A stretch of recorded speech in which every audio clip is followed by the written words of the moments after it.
તો ભાઈ સવારના રેડી થઈને આવી ગયા છે આપણે કાના દાદા કને, અને કાના દાદાને એ લોકો જવાના હતા માનુભા અને માધા પર, એટલે પછી દુલા કાકા આવી ગયા એમને લેવા માટે, અને દાદા બેસી ગયા છકડામાં, અને એ લોકો નીકળી ગયા હતા, અને આપણે પાછળ બાઇક લઈને નીકળી ગયા હતા, અને સીધા આવી ગયા હતા કાના કાકાના ઘરે, જ્યાં બધા પહેલાંથી બેઠેલા જ હતા. અને ત્યાં દાદાએ ચા પાણી કરી કામ પતાવી નીકળી ગયા માધા પર, એટલે આપણે પણ બાઇક લઈને નીકળી ગયા પાછળ, અને પહોંચ્યા સીધા ગોગરનગર. ત્યાં નવીનભાઈને લઈને નીકળી ગયા હતા આપણે ગોગરનગર મંદિરે, કારણ કે આટલે ચેટે આવ્યા છીએ તો ભાઈ દર્શન તો કરવા જ પડે, એટલે નવીનભાઈ સાથે આપણે પણ કરી લીધા આજે ગોગા દાદાના દર્શન.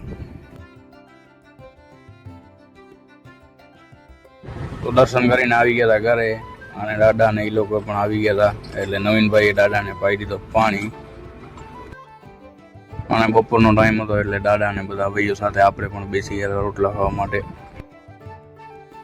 ભલે પહાવારી ભલે ભલે ખાવલી ભલે આવડા ભલે ભલે કાઠેલી ભલે ભલે ભલે વાળકી ભલે આવજો બાપો બાપો.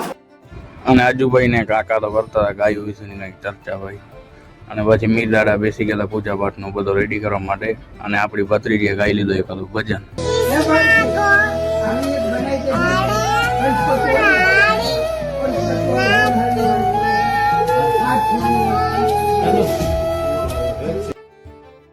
અને પછી દાદા બેસી ગયા હતા ચોપડાની પૂજા કરવા માટે.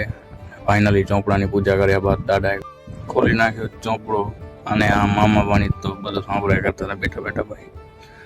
અને પછી ચોપડો ખોલ્યા બાદ દાદા લાગી ગયા હતા બધું નામ ને એ બધું લખવામાં.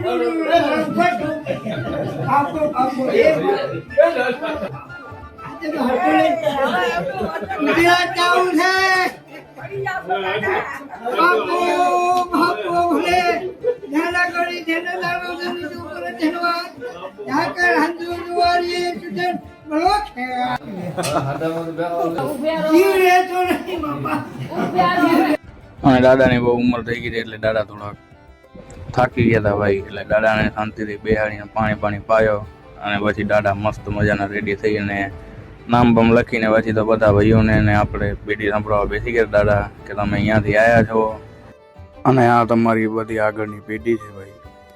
અને પછી કાકાએ કરી નાખ્યું દાદાનું સન્માન, અને પછી દાદા થઈ ગયા એકદમ રેડી, કારણ કે દાદાને જવાનું છે માંડુકા, એટલે દાદા બેસી ગયા પછી છકડામાં કાકાની સાથે નીકળી ગયા માંડુકા, ને આપણે લઈ લીધી બાઇક ને નીકળી ગયા ઘરે. ફોલો કરતા જો મળશું આવા જ વ્લોગમાં.